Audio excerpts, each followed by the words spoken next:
Seterusnya, contoh 2 muka surat 91. A, permudahkan dengan menggunakan hukum indeks. A kuasa negatif 1/3 darab A kuasa 2A kuasa negatif 1/2. Jadi, 2 kita bawa depan. A kuasa negatif 1/3 A kuasa negatif 1/3 darab A kuasa negatif 1/2. Jadi 2 darab A, kalau bawah darab atau jadi tambah, negatif 1/3 tambah negatif 1/2. Jadi A kuasa negatif 5/6. Negatif 5/6 turunkan ke bawah, dia akan jadi 2/A kuasa 5/6. Okey, B, 2A kuasa negatif 2 bahagi A kuasa negatif 3/2. Jadi 2A, kalau bahagi, dia akan jadi tolak. Jadi negatif 2 tolak negatif 3/2. Jadi 2A negatif 2 tolak dengan tolak tambah 3/2. Jadi negatif 2 tambah 3/2, negatif 1/2, turun bawah balik semula, 2/A kuasa 1/2. Ini sama je kalau kita tukar tanda. Kalau tolak, bawa ke atas, dia akan jadi tambah. Okey, soalan nombor 3. Punca kuasa 3, A kuasa 2, darab punca kuasa 2, A kuasa negatif 3.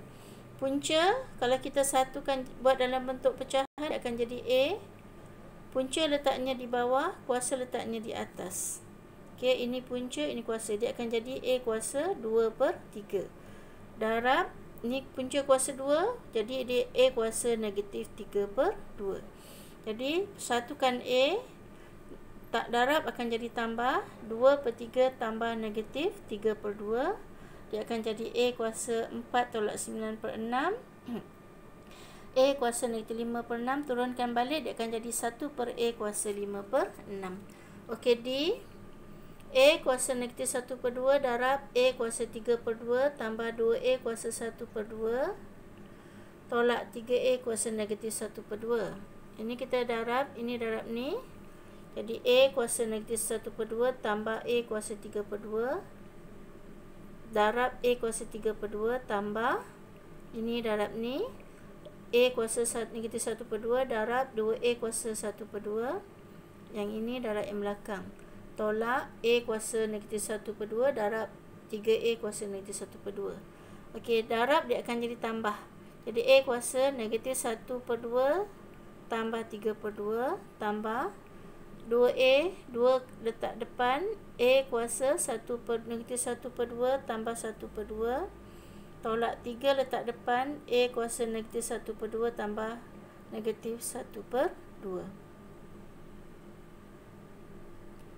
Okey, negatif 1/2 tambah 3/2, 2/2, A kuasa 2/2 tambah 2, negatif 1/2 tambah 1/2, sifar, tolak 3, negatif 1/2 tolak 1/2, negatif 2/2.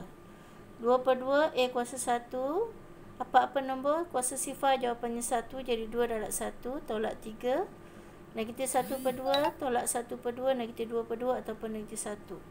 Jadi A tambah 2 darab 1, 2, 3/A.